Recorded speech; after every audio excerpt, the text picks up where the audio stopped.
New tonight, a ruling by the Supreme Court upheld a federal gun law that gun safety advocates say continues to save lives. The law prevents people with a domestic violence restraining order from having a gun.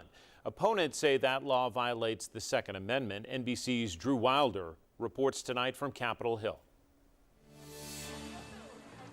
In a resounding 8-1 decision today, the Supreme Court's conservative majority could be signaling that some long-standing gun laws are likely to survive future tests by upholding a law that prevents people with a domestic violence restraining order from having a gun.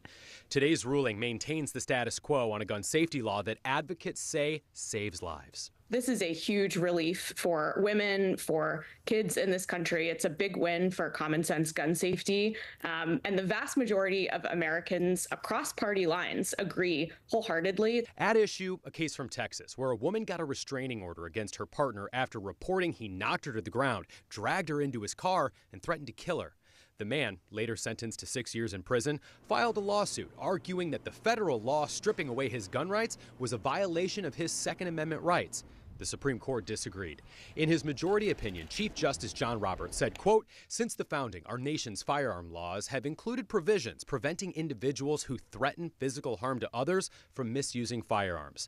In the only dissenting ruling, Justice Clarence Thomas said this ruling is a direct attack on the Second Amendment by restricting the rights of some people. The story's not really over.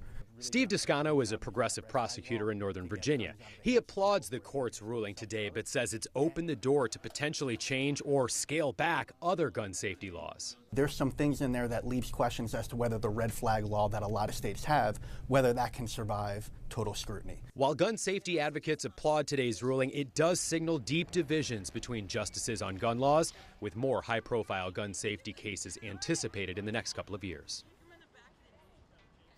The White House issuing a statement today, President Biden saying that survivors of domestic violence will still be able to count on protections, just like they have for the past 3 decades.